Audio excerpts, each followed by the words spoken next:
Chapitre 15. Une lutte à mort. Mieux vaut être combattant que spectateur. Une tueuse recherche le combat. Avant l'aube, nous avions pris un petit déjeuner. Après quoi, au grand soulagement de Thorn, nous laissâmes de côté nos robes vertes pour nous vêtir de nouveau comme des tueuses. Attendant l'affrontement avec impatience, j'appréciais de retrouver le confort de ma tenue habituelle. Je ne pouvais courir le risque de garder la tête du malin avec moi pendant la bataille. Il me fallait donc la cacher. Pour ce faire, je puisais dans la précieuse magie qui me restait. Utilisant des fils de coton, arrachés à l'ourlet de ma jupe, je suspendis le sac à une poutre du plafond, dans le recoin le plus sombre de la chambre. Puis je le rendis invisible. Seule une sorcière ou un mage puissant serait capable de le discerner, et encore avec difficulté. Messire Gilbert, revêtu de son armure à piquant, nous attendait dans la cour, entouré de ses hommes. Nous y trouvâmes aussi nos armes, glissées chacune d'elles dans son fourreau, me procura un merveilleux réconfort. C'était une matinée grise et brumeuse. L'air était froid et humide. J'observais notre petite troupe, pardon. J'observais notre petite troupe, les hommes semblaient sûrs d'eux et disciplinés. En plus du chevalier dans sa redoutable armure, je comptais 8 maîtres archers et une quinzaine de soldats.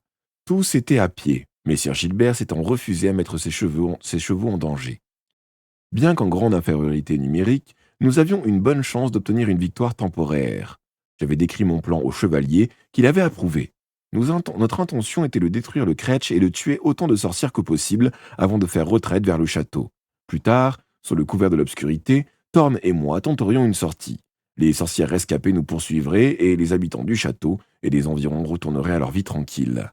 C'est alors que les choses commencèrent à mal tourner. Une sentinelle en faction sur le chemin de ronde nous avertit que l'ennemi approchait. Du haut des remparts, j'estimais ses effectifs. Il y avait plus d'une centaine de sorcières sous la conduite du mage et du Kretsch. Ils firent halte à 200 pieds des douves, et le Kretsch s'avança seul. Arrivé juste en dessous de nous, il se dressa sur ses pattes arrière, brandit une lame et lança un défi d'une voix tonnante. Le cœur me manqua, ce n'était pas moi qu'il défiait, mais le chevalier. Gilbert Martin, je te salue.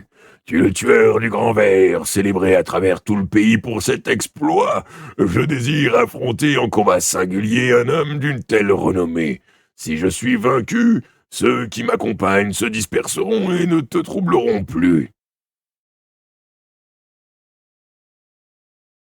Et si je perds la bataille, Sonski le chevalier. La défaite te coûtera la vie, et le siège se poursuivra, c'est tout. Acceptes-tu ces conditions? Je les accepte, et je t'affronterai dans un combat singulier, devant ces murs, ai-je ta parole? Tu l'as. Nous lutterons au port de la rivière, là où tu as vaincu le Grand Vert. Tes hommes resteront au château. Mes troupes se retireront sur l'autre berge. Qu'il en soit ainsi, Déclara Messire Gilbert. Sur ces mots, le Kretsch salua d'un léger signe de tête et un sourire mauvais lui découvrit les dents. Puis il regagna en quelques bonds le bord de l'eau. Je faillis lancer le Kretsch à mon propre défi, mais le chevalier avait engagé sa parole, je ne pouvais plus intervenir. Je tâchais cependant de le dissuader. C'est une ruse. Ce genre de créature ne raisonne pas comme vous. Pas plus que ses compagnons. Ils sont les serviteurs du malin, le père du mensonge. Ils n'ont aucun sens de l'honneur. Avancez-vous seul et vous mourrez. Ils veulent reprendre la tête et n'ont aucune intention de se disperser tant qu'elle ne sera pas en leur possession. Peut-être, répliqua Messire Gilbert en se tournant vers moi. Mais je suis un chevalier, je n'ai pas le droit de refuser un combat singulier. Tel est mon code de l'honneur, et même si cette créature a l'intention de me tromper, rien n'est perdu. Quand je sortirai, refermez la porte, mais ne la verrouillez pas. Laissez aussi le pont-levis abaissé. Au premier signe de tricherie, venez à mon aide. Cela ne fera que peu de différence avec le plan que nous avons conçu. Je ne suis pas d'accord, protestai-je. Nous devions quitter le château en groupe compact et protéger vos flancs et vos arrières. À présent, vous allez combattre seul, loin de nous. S'il y a tromperie, nous n'arriverons pas à temps. Il hocha la tête tout en restant résolu. Sans un mot de plus, il s'avança pour attendre que la porte soit ouverte et le pont-levis abaissé. Cela fait, il serra les mains de son fils en un bref geste d'adieu. Oui, il regardait son père avec fierté, mais, à son menton, qui tremblait d'émotion, je compris qu'il avait peur pour lui. Le chevalier abaissa la visière de son casque et marcha à grands pas vers la rivière. On ferma On referma la porte sans la verrouiller. Les archers et les soldats se postèrent derrière, l'arme au poing.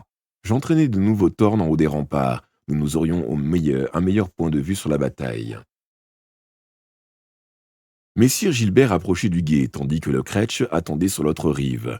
Rien ne révélait la présence du mage et des sorcières, sinon qu'une épaisseur de brume s'élevait sur une centaine de mètres, avalant peu à peu les deux berges de la rivière.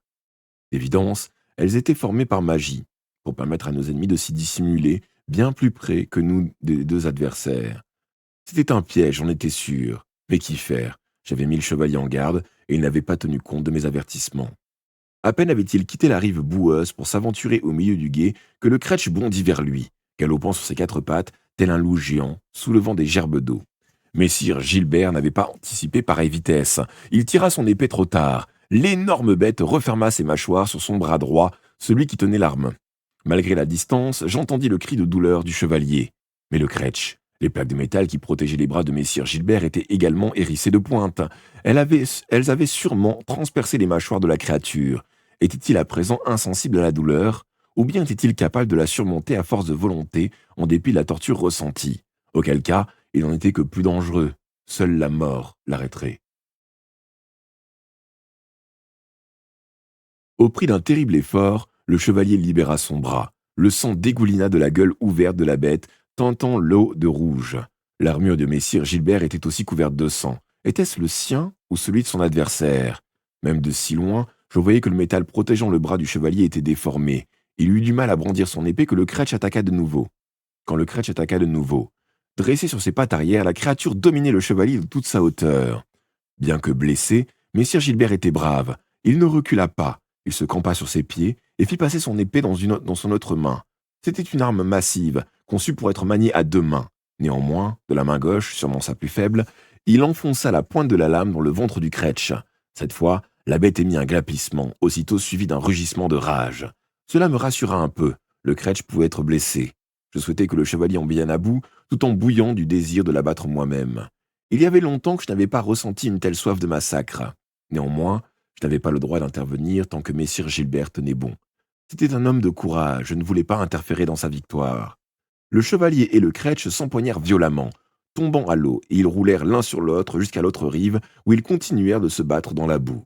C'était exactement ce que Messire Gilbert désirait. La bête était à présent empalée sur les pics. Avec un peu de chance, il connaîtrait la même fin que le ver. Or, tandis qu'il se débattait, il me sembla que le chevalier perdait la partie.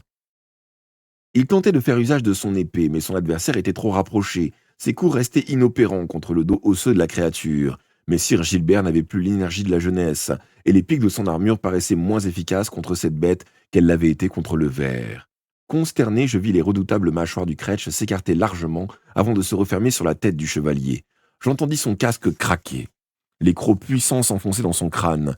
Autour de moi montaient des grognements furieux des soldats. Je devinais avec quelle angoisse Will devait observer la scène. C'est alors que ce que j'avais à la fois craint et attendu se produisit. Les sorcières, menées par Bowker, surgirent du brouillard avec de grands cris, courant vers la rive où les deux combattants luttaient toujours. La plupart étaient armés de couteaux. Comme précédemment, les trois sorcières qui galopaient en tête étaient armées de longues perches terminées par des lames, de façon à pouvoir frapper à distance. Le chevalier semblait condamné à la même fin que la lamia ailée, à la différence qu'ici, une force importante et déterminée était prête à intervenir. Tout n'était pas perdu. Un garde lança un avertissement et la porte tourna sur ses gonds en grondant. « Ne me quitte pas d'un pouce et ne commets aucune imprudence !» ordonnai-je à Thorn. Le temps que nous arrivions devant la porte, elle était ouverte et les hommes du chevalier s'élançaient déjà vers la rivière. Will se tenait devant l'entrée avec deux autres hommes, le visage crispé par l'angoisse. En tant qu'unique héritier du château et des terres, il ne pouvait se joindre à la bataille. Nous rejoignîmes rapidement les soldats, mais je fis signe à Thorn que nous devions rester en arrière. Dès que les deux groupes ennemis se seraient rencontrés, nous jugerions de meilleurs moyens de combattre. D'autres sorcières sorties du brouillard avaient franchi le gué et foncé sur nous, couteau au poing. Celle qui était sur l'autre rive entourait les deux adversaires. Alors que la bête tenait toujours entre ses crocs la tête du chevalier, elle s'apprêtait à l'achever, comme elle l'avait fait avec Wind. À 2 reprises, je n'avais pu m'empêcher une mort. Cette fois, j'avais peut-être le temps de sauver Messire Gilbert. Les sorcières devraient lui ôter son armure pour le tuer. Cela nous laissait un délai suffisant pour intervenir. Brusquement, les soldats firent halte. Je crus qu'ils allaient faire demi-tour et s'enfuir. La horde qui approchait, bien plus nombreuse qu'eux, était une vision effrayante. Mais ils étaient bien disciplinés. Une voix ordonna « Tirez !» Les 8 archers bandèrent leurs arcs et lâchèrent les flèches qui sifflèrent vers leur cible. Chacune d'elles frappa une sorcière. 3 d'entre elles tombèrent, les autres chancelèrent. Déjà, les archers avaient sorti d'autres traits de leur carquois et bandé de nouveau leurs arcs. L'ordre de tirer fut lancé et une deuxième pluie de flèches frappa nos ennemis mortellement. Les rescapés étaient presque sur nous. Ah,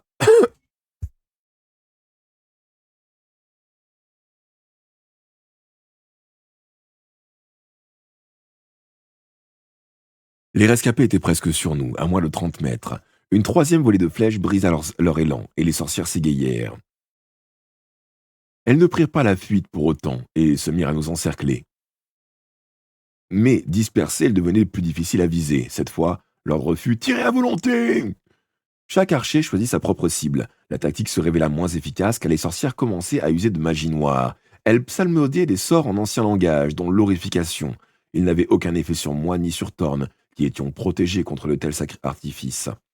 Mais aux archers et aux hommes d'armes, les sorcières semblaient à présent des créatures hideuses au visage démoniaque, aux chevelures ondulantes telles des serpents.